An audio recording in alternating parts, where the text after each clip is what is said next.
Hi, I'm Bianca from Discovery College and I'm a learning consultant. Andrew and I are back for another session for our conversation around mindfulness in May, and we're hoping that we can expand and share a little bit more of our knowledge and our practice around mindfulness.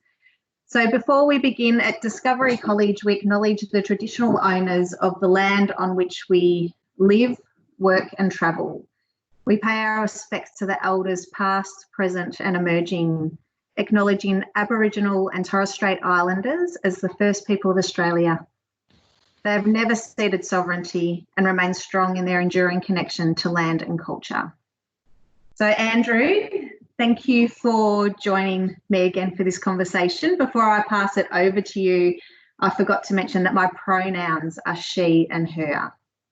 Well, that makes up for it because I forgot those last week, Bianca. So big thank you for your welcome. A big hello to everyone. Again, I'm Andrew Foster, also from Discovery College, and Bianca and I, as she said, are here to continue our conversation around some different things to know about mindfulness for the sort of theme of Mindful May, and we wanted to share a little bit more today.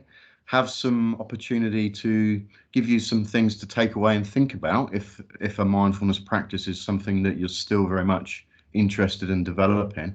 And we will provide you with 3 links at the end of the video for you to have a look at a small talk. It's only about a minute or so in length, a short video giving you some sense of how we can come to create a new association with our thoughts, and also a guided meditation that might be a really good practice for you to start off thinking about how to bring this into your day-to-day in that more formalized approach. So stay with us and hear a little bit about what we might say about it. Great. Thank you for sharing that. So what our focus today will be on is mindfulness of thoughts. So we thought that that might be really useful in this time when we're stuck with our thoughts a little bit more. We don't have as many opportunities for distractions as we have had normally with going outside and doing the things that we have done to help support ourselves. So we thought it might be really useful to share what we have done and what we think are really useful ways of being with our thoughts, the useful ones and the ones that don't feel so helpful as well. So Andrew, would you like to share one of the practices or your thoughts around? For sure, yeah. Look, I suppose just to reflect back from our conversation last week, I said that back in 2011, mindfulness and particularly meditation had been useful for me in trying to work through some addiction challenges that I was having. I'm still having those challenges from time to time. It's not something that's ever left me, albeit I've managed to find a really good sense of working and living without that addiction and its impact.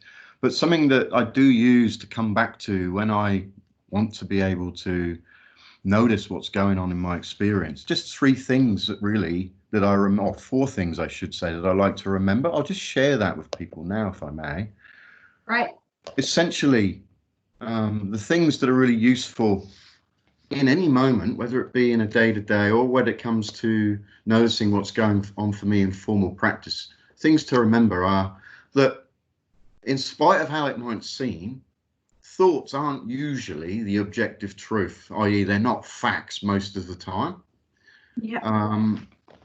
I wonder if we might have just lost that. We did just lose that slide, so you can try and flick that on again. Let's see. Oh, no. Right, just lost the surface. Maybe you can speak to what was on that slide, because we did get to see a visual of that. Yeah, sure. So what I was saying is, first up, I think I said this bit, let's just remember that whilst they might seem extremely real, and they're something that is real in our experience, that most thoughts that we have are not the objective truth. And so in that, we don't need to attach to them or to listen to them in a point of having to do what it is our thoughts are saying. That for someone overcoming some form of addiction, as I have and still continue to, is really a good point to come back to. And then the other thing. Can I get you, sorry to stop you on the train of thought there, but can you expand on the objective thought, like So what that might mean for other people? I suppose there aren't, in my experience or my understanding anyway, there aren't too many what you would call objective truths in the universe, absolute facts. Most of what we consider to be the truth is a subjective truth, i.e. what we would perceive it to be through our own experience, through the worldview that we have, or through the lens of, the way that the inside of us interacts with the outside of us. That gives us a sense of truth. And I'm not saying that when thoughts come up that they're not real, that they're not there. What I'm saying is that they're not that objective truth rather than our own subjective one. And in that, if, for instance, a voice says to me or a thought says to me, you need to go and drink, I know that that's not the objective truth, and I don't need to listen to that. So I can actually separate myself from it and see that simply as a thought. Yeah, great. Thank you. Yep, that's wonderful. And then the other thing for me that I suppose I'm someone who spent and spends, I wouldn't say necessarily significant, but reasonable amounts of time in rumination of thought, where thoughts and patterns of thought just keep going round and round and round. At some point, hope to develop an awareness when you can see that, and you can then observe, again, this is happening, and you can let it go, not be drawn into the storyline. But something that's been useful for me in notes, what I often wanted to know was, well, if this is something that I can work with and separate from, what is it that's making these thoughts come up for me with such a sort of common thread, if you like? And I've come to understand that there's three really sort of reasons behind why I will be thinking lots about something. And the first, so the way I put it broadly is that it's about recency, frequency, and proximity. So what that's saying is that if I recently thought about something, I'll think about it, which kind of makes sense, doesn't it? We have the technology here, so I'm thinking about it now. How's the technology working? So that's the first one, recency. The second one is frequency. So if frequency meaning the regularity or the number of times I think about something. So if I frequently or regularly think about something, I'm going to think about it again, because it's that pattern that I've recently thought about it, and I've recently thought about it again. Now I've frequently thought about it, so I'll think about it. And the other one was proximity, which is something that's close to me. It might be a scent, or it might be a smell, or it might be someone talking, or it might be a picture on the wall, whatever that might be. If that's something that I have noticed in my experience in that moment, the chances are I'm going to think about it. So remembering thoughts are generally thoughts and not mostly facts, the objective truth. And that what makes me think in this patterned cyclical way over and over and over is either a recent thought, a frequency of thought, or something around me, proximity, making me stimulated to think about it, or making me go to a thought about that particular thing. So those I've found really useful, and I don't get lost in the story. Why am I thinking about this and getting distressed by it? So it's if that makes sense.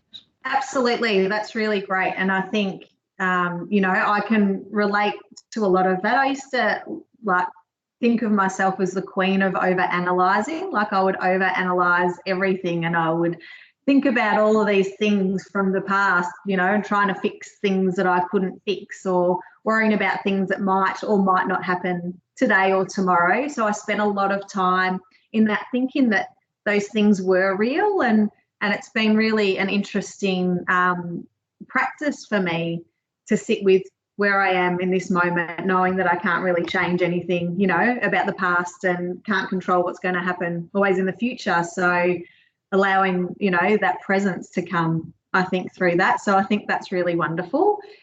For me, in those times, as being an anxious human, and especially as it has been lately, there's been a lot of anxiety for myself, and I'm sure many others, and the thoughts have felt really real, and there's been a lot, and they haven't always been helpful. And I thought what I might be able to share is what I do in those times when those thoughts you know, are really busy. And for me, it's thinking about, you know, sitting with myself and observing those thoughts without judgment, without trying to push them away, knowing that I can't get rid of my thoughts and knowing that that's not helpful because, you know, they'll come back later. So sitting with the thoughts and wondering, is that something that I need to address, or is it something that I can move on from? Because is that helpful for me in that moment?